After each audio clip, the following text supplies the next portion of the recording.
झुकना मत। पता है कि बुरा वक्त चल रहा है, परिस्थितियां खिलाफ हैं, लोग खिलाफ हैं, मुश्किल हालात हैं, लेकिन तू झुकना मत। चाहे पूरी दुनिया नीचा दिखाने लग जाए, टांगे खींचने लग जाए, लेकिन तू झुकना मत। जिगरा इतना फौलादी बना कि चट्टान भी हिला ना सके, बन इतना मजबूत कि तूफान भी कुछ बिगाड़ ना सके। आती तो मुश्किलें सभी की जिंदगी में है, लेकिन जिगर वाला वही है जिसे कोई झुका ना सके। मुझे पता है परिस्थितियां हमेशा काबू में नहीं रहती, और खासकर उन लोगों की जिंदगी में जो बड़ी शिद्दत से, बड़ी लगन से अपना काम करते हैं। जिंदगी में मुश्किलें उन्हीं के लिए खड़ी होती हैं जो दुनिया से हटकर होता है, कुछ बड़ा धमाका करने वाला होता है।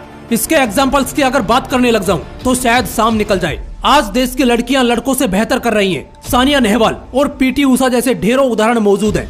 एक वक्त था जब पढ़ाई के क्षेत्रों में लड़कियों की सख्त मनाही थी। समाज लड़कियों को बस चूल्हे पर देखना चाहता था, लेकिन एक ऐसा इंसान था जिसने अकेले पूरी दुनिया के इस फैसले का विरोध किया। उन्होंने पहले खुद की पत्नी को पढ़ाया और फिर उनकी पत्नी ने लड़कियों को पढ़ाने की ठानी। साथ ही दुनिया के फैसले को चुनौती देने का निश्चय किया। वो महान आत्माएं जिन्होंने ये कदम उठाया था, उनका नाम था ज्योतिराव फुले और सावित्रीबाई फुले। कहते हैं कि सावित्रीबाई फुले ने खुद का स्कूल खोला जो सिर्फ लड़कियों के लिए होता था, और जब वो सुबह उस विद्यालय में पढ़ाने जाती थी तो लोग उन पर कीचड़ और पत्थर फेंकते थे। कई बार उनके घरों को तोड़ दिया गया, उन पर जानलेवा हमला तक किया गया। दुनिया ने उनके हिम्मत को झुकाने की बहुत कोशिशें की, लेकिन वो झुकी नहीं, और आज के समय में उन्हें देवी की तरह पूजा जाता है। दोस्तों, जिसने इतिहास में अपना नाम दर्ज करवाया है ना, उसने बिना हिम्मत के कुछ नहीं किया। समाज वाले और जलने वाले अपनी औकात दिखाई देते हैं, ऐसे उदाहरणों की कमी नहीं मिलेगी। जरा सोचो, कभी किसी छोटे बच्चे को स्कूल में पानी पीने तक का हक नहीं था और उसके बॉडी में कोई टच तक होना बर्दाश्त नहीं करता था। उसी बच्चे ने एक दिन भारत का संविधान लिख दिया, जिसे मराठी कल्चर में भगवान की उपाधि दी गई है। नाम तो आपने सुना ही होगा, डॉक्टर बाबा साहेब भीमराव अंबेडकर जी।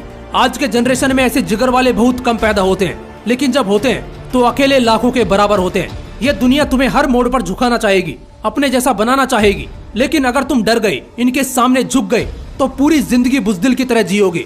अपने हिसाब से फैसले लो, जो करना है जुनून के साथ करो, घमंड नहीं विश्वास करो।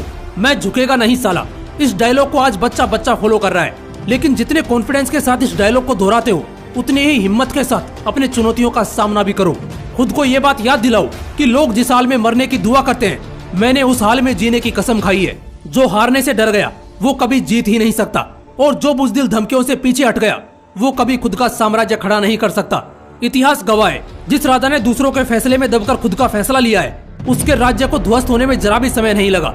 एक बात को अपने जहन में बिठा लो, चाहे परिस्थिति कैसी भी आ जाए, झुकना मत। क्योंकि जब कदम थक जाते हैं तब हौसला साथ देता है, जब सब मुंह फेर लेते हैं तब खुदा साथ देता है। अपने डर को अपने रास्ते का कांटा मत बनने दो।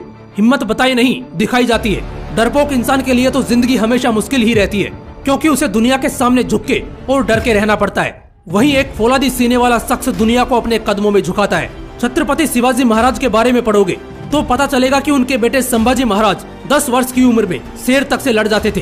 वो 14 वर्ष की उम्र में अपने राज्य के सेनापति थे, जिससे बड़े बड़े शासक भी खौफ खाते थे। ये सब कहानियां बताती हैं कि इनका झुकना असंभव था, तभी तो आज बड़े इज्जत, शिद्दत और आस्था से इनका डंका बजता है। आखिर में एक ही बात बोलूंगा, दुनिया को देखने का नजरिया बदलो और हौसले इतने बुलंद रखो कि चाहे लाख लोग भी तुम्हारे खिलाफ खड़े हो जाएं, लेकिन अगर तुम सही हो तो फिर झुकना मत। जय हिंद, वंदे मातरम।